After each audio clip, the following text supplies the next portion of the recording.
Olá, pessoal. Meu nome é Arthur e eu vou dar início aqui à apresentação do projeto final da disciplina de Instrumentação e Controle de Processo, que consiste no projeto de um sistema de controle de pressão em uma caldeira utilizada em laticínio. Bom, o grupo é composto por mim, pelo Bruno, pelo Felipe, pela Mariana, pelo Otávio e pelo Pedro. Bom, não é novidade que o agronegócio tem crescido bastante no nosso país.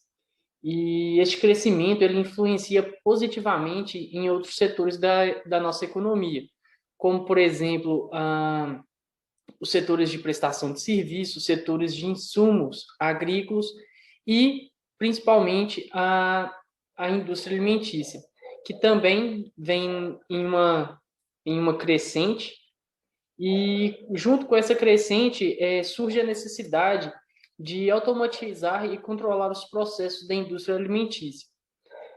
E essa necessidade de automatizar e controlar os processos tem como objetivo reduzir os custos de produção, otimizar os processos, reduzir as falhas e garantir a qualidade do produto final. Bom, o objetivo principal do trabalho é elaborar e projetar um sistema de controle que seja capaz de controlar a pressão do vapor na saída de uma caldeira utilizada em laticínio. Os objetivos específicos são basicamente a modelagem matemática para esse sistema, a representação desse sistema em diagrama de blocos, encontrar uma função de transferência para esse sistema, encontrar a resposta do sistema e obter o gráfico de comportamento desse sistema. Bom, com relação ao funcionamento de um laticínio, basicamente o leite que é coletado, né, nas zonas rurais, ele é levado ao laticínio e lá, primeiramente, ele é submetido a análises de qualidade e higiene. Após essas análises, ele passa por um processo de refrigeração e armazenagem desse leite. E após esses dois processos, o leite ele passa por um processo de clarificação, que consiste em retirar as impurezas presentes no leite, por meio de um processo centrífugo. Posteriormente, realiza-se um processo de pasteurização, onde busca-se eliminar as bactérias e micro-organismos que estão presentes no leite, através da fervura desse leite, mediante a temperaturas controladas. E, por fim, um processo de padronização, onde vai buscar padronizar o teor de gordura desse leite, de modo a obter um produto mais homogêneo. E após a realização de todas essas etapas, a indústria, o laticínio, ele já obtém a matéria-prima para a fabricação dos derivados do leite. Dando continuidade ao que o Arthur falou, vou falar agora sobre a descrição do processo. Nesse trabalho, será feito o controle da pressão dessa caldeira apresentada, né? Essa caldeira está presente no laticínio chamado Nova Esperança, que fica situado na cidade de Porteirinha, Minas Gerais. A caldeira ela é da fabricante Thermotrop e apresenta o modelo FTBR2A, né? Como a gente pode ver, é uma caldeira flama tubular. O aquecimento da água presente na caldeira é feito até a temperatura de evaporação, né? Na sua pressão de trabalho, que a gente vai ver ali mais na frente, que é a 8 bar. Para ocorrer essa prova de calor, né, para elevar a temperatura da água, é utilizado lenha como combustível.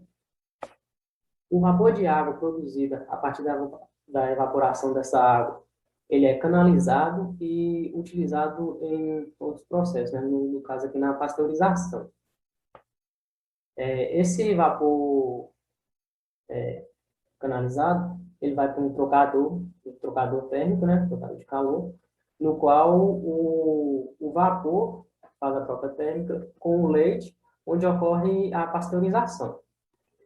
Os parâmetros de operação da caldeira são vistos aqui nessa tabela, né? A produção de vapor é de 0,4 toneladas por hora, a pressão de operação de 8 bar, pressão máxima de operação de 8,8 bar, E a pressão de teste dessa caldeira é de 3,122 bar.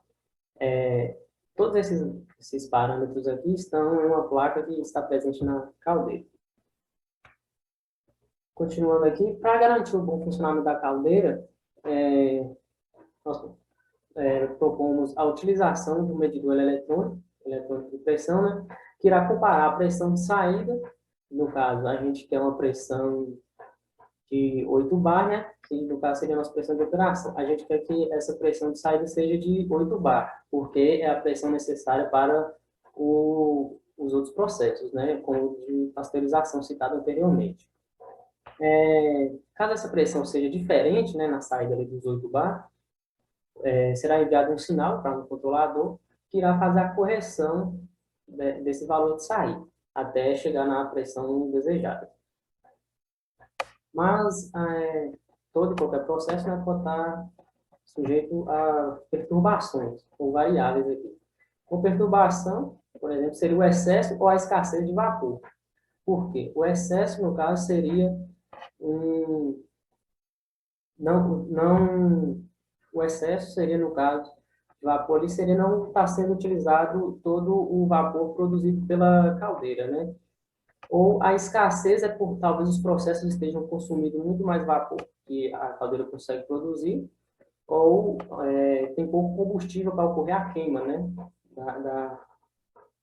A queima da lenha, gerando pouco vapor.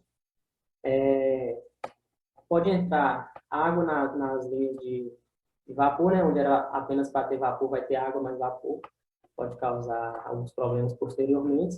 Podemos ter também vazamentos nas tubulações, causando perda de vapor e baixa de pressão. Vou falar um pouco aqui da início aqui a modelagem. A modelagem matemática, ela busca simular um sistema por meio de equações matemáticas, né, para demonstrar o comportamento de diferentes sistemas.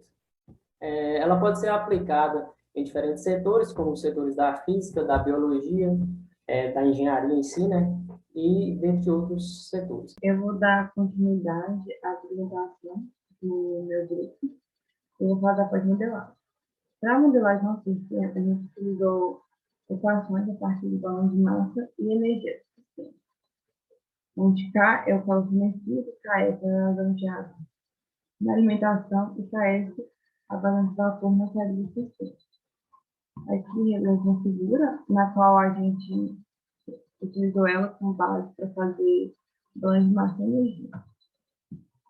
No nosso trabalho, as equações retiradas foram todas retiradas de uma referência, que é o NICO 2010, e com as devidas substituições que deveriam ser feitas. Então, vamos falar um pouco da equação do balanço de massa.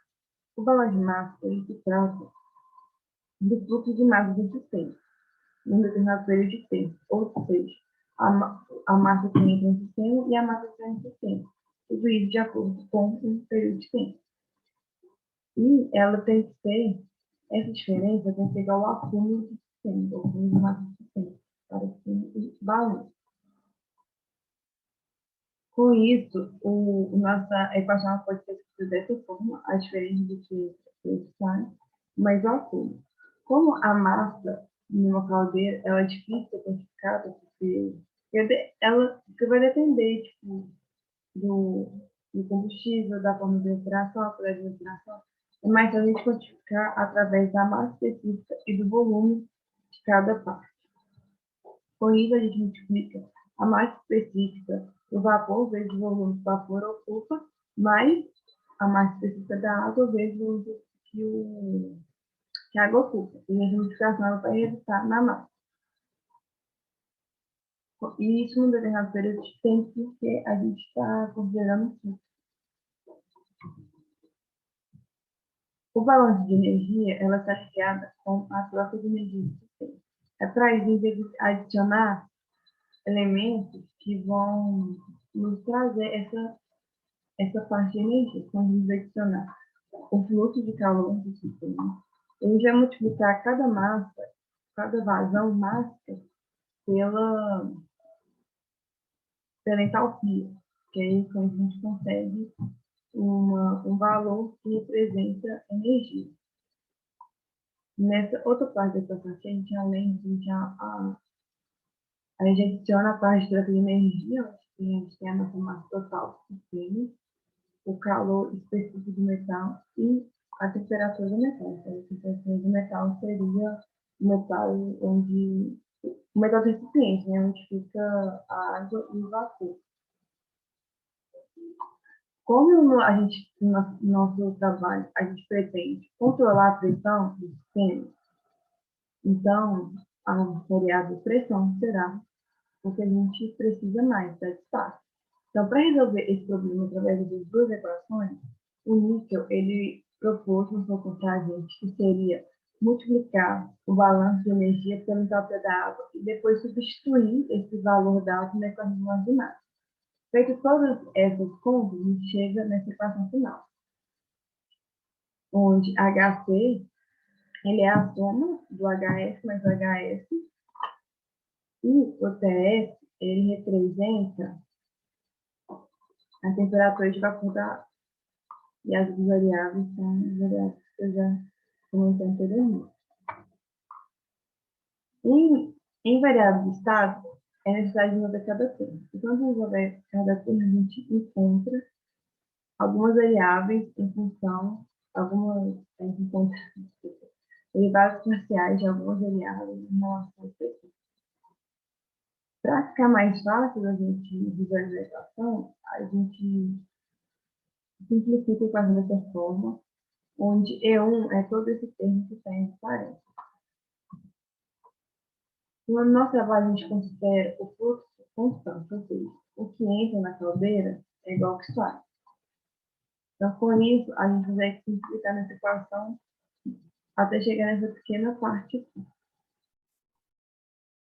Boa noite. Dando prosseguimento ao trabalho, aqui nós estamos demonstrando o diagrama de blocos do nosso sistema. O diagrama de blocos, então, ele conta com o nosso controlador, a função transferência, o sensor, demonstrando também o distúrbio. Bom, falando sobre a função de transferência, a constante E1, cuja fórmula já foi apresentada anteriormente, ela depende das entalpias específicas, dos volumes específicos de água e vapor e do volume total da caldeira, assim como outras variáveis. Para o cálculo das propriedades termodinâmicas da água e do vapor saturado, nós utilizamos de uma tabela de propriedades termodinâmicas encontrada no livro do Moran e Shapiro, 2008. Nela, utilizamos, a pressão de 8 bar, que é a mesma pressão que a caldeira trabalha. Bom, então na tabela, jogando a pressão de 8 bar, assim como definimos, encontramos essas propriedades. Já as derivadas parciais, nós obtivemos através da literatura, melhor dizendo, do livro do Níquel, 2010, onde elas são dependentes da pressão de operação.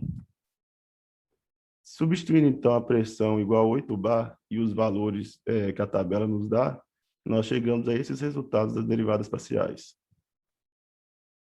Observamos também que a equação necessita de alguns parâmetros referentes aos volumes da caldeira. Dessa forma, nós podemos calcular o volume total, o de líquido e o de vapor, respectivamente, assim como demonstrado. Com esses valores, então, nós conseguimos calcular o valor da constante E1, que é o valor mostrado aí no slide. Achado o valor de E1, inicia-se o processo para encontrar a função de transferência. Para tal, verificou-se que a entrada do sistema é o calor fornecido pela caldeira, que será representado pela função U de T. Já a saída do sistema é a pressão, ficando como Y de T. Dessa forma, nós temos as fórmulas demonstradas no slide. A gente pode observar, então, que a equação ela é linear. Logo, é possível aplicar a transformada de Laplace ao sistema, passando do domínio do tempo para o da frequência, ficando assim, assim como a fórmula mostrada. Substituindo o valor encontrado anteriormente, nós conseguimos encontrar a função transferência, que é essa demonstrada, sendo GP de S igual a 2,28 vezes 10 elevado a menos 8 sobre S. Sobre a representação gráfica.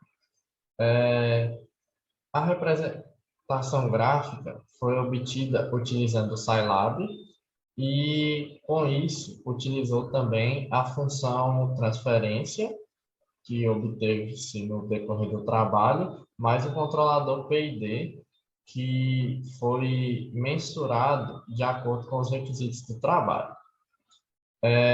A estratégia de controle foi por meio de realimentação, porque o processo ele tem apenas uma entrada e uma saída.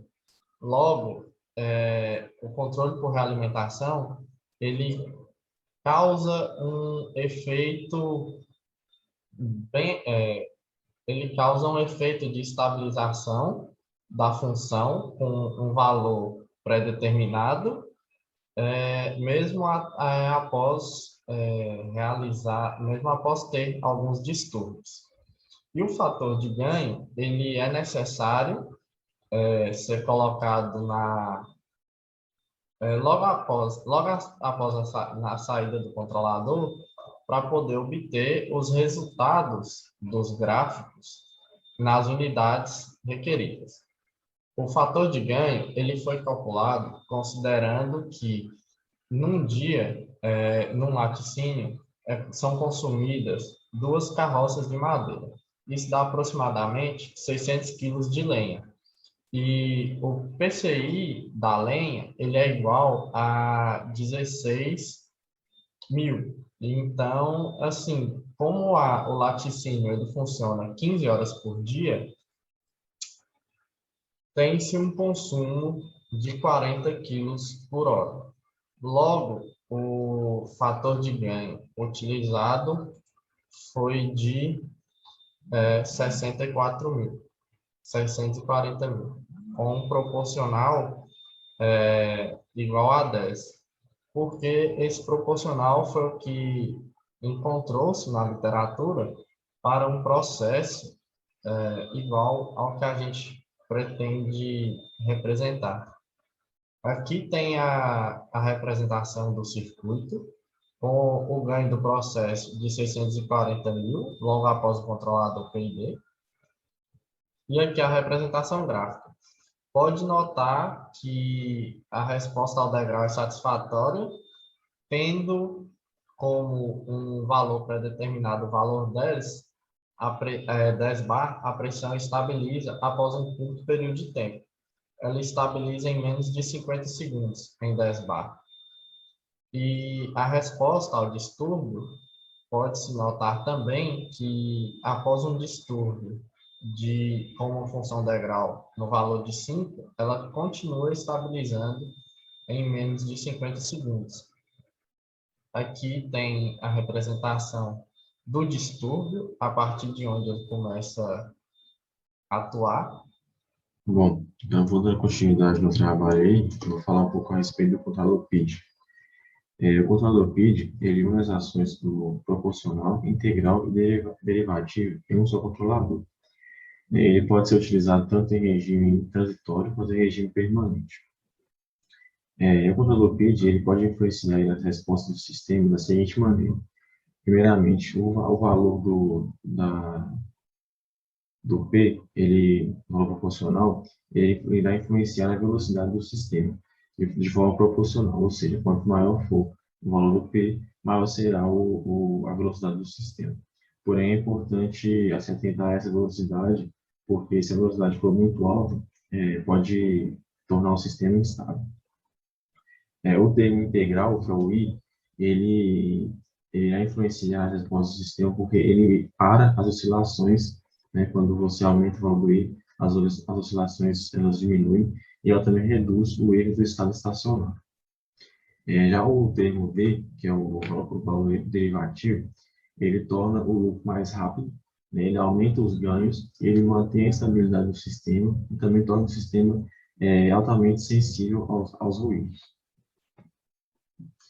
Em relação à sintonia desses controladores, nós utilizaremos o método de Ziegler e Nichols. Esse método, primeiramente, ele trata o controlador PID como um controlador P. Né? Então, inicialmente, ele primeiro aumenta o ganho proporcional, que é o P, até que a saída do sistema apresente oscilações.